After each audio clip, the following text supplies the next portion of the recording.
Welcome to the Meeple Bunker, everyone. Today we're going to be taking a look at a dice flicking dexterity game from AEG. It's a new release right now called Light and Dark. It's a disc game of druids for 2 players, so it's really a 2-player only game.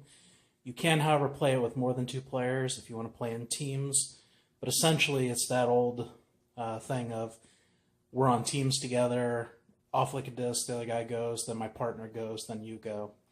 So again, this is a dice flicking game, dexterity, for family members. It's pretty simple, although they do have some variants which give it a little bit more oomph. So let's get it to the table and have a discussion about it.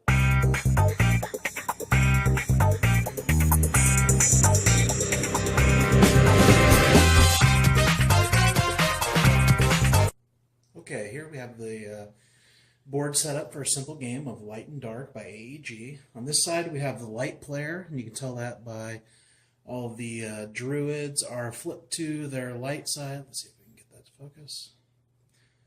Well, anyway, so this is the light side, and then for the discs they also have a dark side, and the dark side would be right there. So there's the druid's dark side. There's the light side. So we have 3 light disc sides, and then we have 5 torch discs in the middle. So there's the dark side of the torch, the unlit, and then there's the light side torch, the lit side. And of course on the other side you have the 3 discs for the dark druids. So basically, what is your objective in this game? The objective in the game is either to turn all the torches to your side, which means if you're the light player, you want them all to be on the lit side. If you're the dark player, obviously you want them to all be on the dark side. Or to convert all the other side's druids to your side. So if you're the light player, obviously you want to turn all these guys into light side druids. And if you're the dark player, you want to turn all these guys into dark side druids. Well, how do you go about doing that? Well, this is basically a disc flicking game.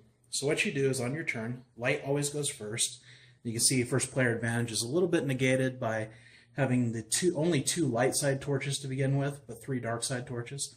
So light side goes first, and what you will do is you will flick your discs. Now you can flick them more or less however you want, but typically they say flick them like this. So you do this.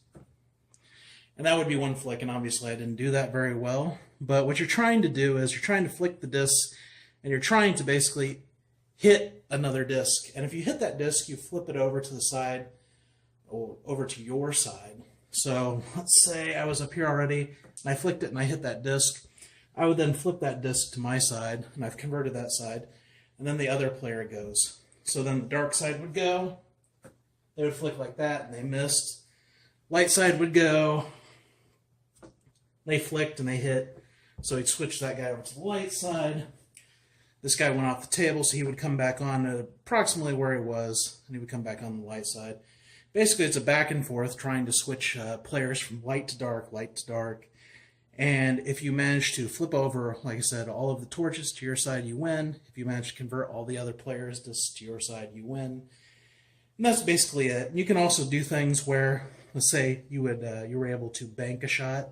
So let's say this was dark side disc, and I actually hit this one and then banked off and hit this one. I would be able to flip both, so that would count.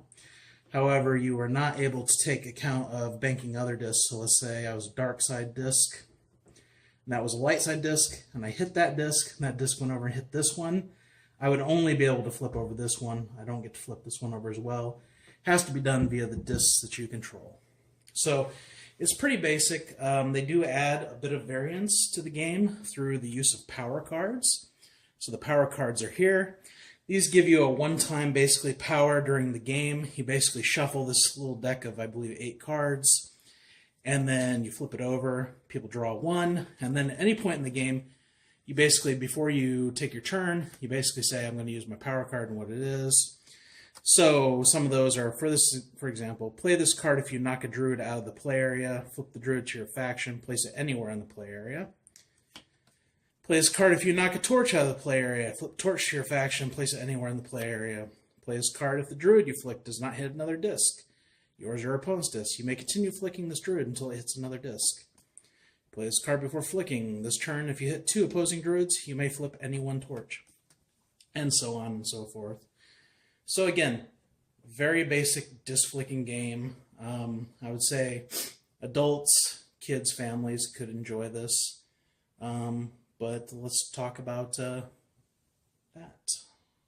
Dark. I guess I had higher hopes of this game going into it when I got it.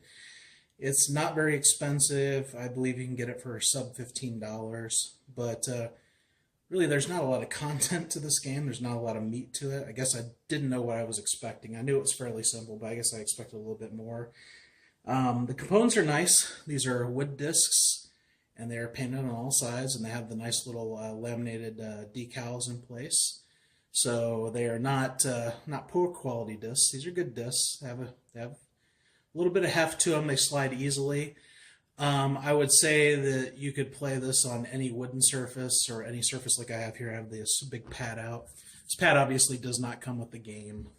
Nothing comes with the game. They suggest either a 2x2 playing area or a 3x3 playing area. So that's the way that is. Setup is the same every single game. The only kind of thing that helps mix it up are these light cards, light and dark cards, the player power cards. And, you know, they're fairly decent quality cards, but they're not like linen finish or anything. So you might want to sleeve these if you're actually using this a lot. I don't know, little kids are handling it or whatever. Like I say, not a whole lot to this game. I don't know what I was expecting. If you're looking for something fairly light and you can take it on the go, this is definitely a to-go game. You can take all this and put it in a pocket. You don't even need this box. You can take everything, put it in a pocket or a Ziploc bag, put it in a purse, put it in your pocket, take it with you to the restaurant and get a quick game in. Not much to say about it. I can't really recommend it unless you're looking for something very light, very simple. I guess I was looking for something in the neighborhood of Catacombs, but, you know, much shorter, more of a player versus player, really simple skirmish version of that. This is nowhere on the level of Catacombs. This is much, much simpler. This is Catacombs distilled down into basically just the disc flipping over your opponent's discs, and that's pretty much it. So if you know that, you may like it, and if it doesn't sound like it interests you, I would say you are not really missing anything.